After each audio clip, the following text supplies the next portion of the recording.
You ever looked in the mirror after your divorce and thought, who are you? And why do you look so tired?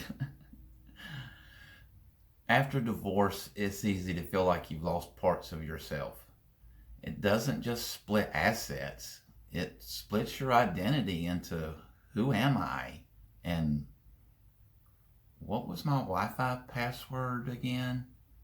Today, I'm going to share with you the steps that I took to slowly rebuild myself so you can start this long and bumpy journey too. So, buckle up, Buttercup. In this video, we'll talk about how the new you might include hobbies that you have forgotten about. Looking at you, abandoned guitar. How to let go of roles that you had in your marriage that no longer apply to you. And how to design a life that's so you, even your dog will be impressed. This is your journey, and it starts right here. Hi, I'm Alan, and just a few years back, I was freshly out of divorce and was deeply committed to two things: watching reruns of Seinfeld for the umpteenth time, and realizing that I was just the guy that knew how to fix things and put together IKEA furniture and kill spiders. Turns out I was just buried under a pile of routines like compromising on a thermostat setting. But I slowly figured out how to rebuild myself. Look, this isn't an ending. It's a chance to rediscover who you're truly meant to be. To rebuild a life that feels, well, like you. And you get to answer one of life's most important questions. What do I really want? Besides pizza and a nap. Divorce isn't just losing your partner. It's losing a version of yourself that was deeply tied to that relationship. The version of you that knew how to fold fitted sheets. If anybody does know how to do that, please let me know in the comments, okay? Maybe you were the fixer. Maybe you were the one who always drove, the couple's friend. And the social life was built around double dates. Here's the truth. You're not losing yourself. You're just shedding layers, kind of like a snake does, but with fewer scales. Here's a couple of questions for you. What hobbies or dreams did you set aside? Not because you stopped loving them, but because life got in the way. Next, what are your core values? They may have changed. Maybe loyalty and stability were your anchors. But now freedom and creativity light you up. There's no right or wrong answer, just honesty. And finally, what makes you feel alive? Even little small moments, like dancing to your favorite song in the kitchen, or losing track of time fishing on the lake, or reading a good book.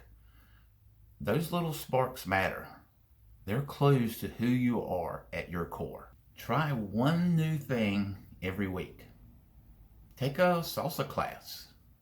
Go test drive a sports car. Now, calm down. It's just for fun. No midlife crisis yet. Or finally see what tofu tastes like. Spoiler alert. The goal isn't to find your passion.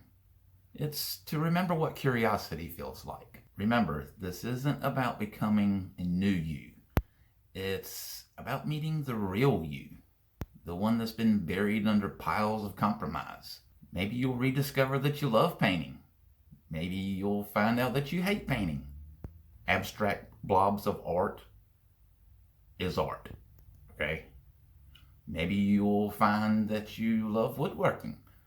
Maybe you'll discover that you hate woodworking because wood glue is sticky, okay?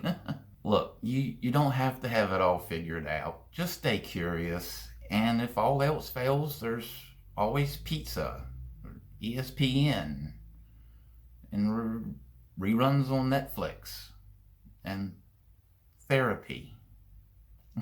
Grab a notebook and write down all of the roles you played in your marriage. Were you the yes dear kind of husband? Or maybe you were the preparing snacks for your husband's poker night kind of wife? Were you the peacemaker, the fun one? Write them all down and cross off the ones that feel like a bad, cheap Halloween costume and circle the ones that still feel authentic. This isn't about judgment, it's about clarity. Now it's time for a breakup with your past. Burn old photos safely now, okay? We're healing, not committing arson. Or delete photos, or at least Photoshop your ex out of them.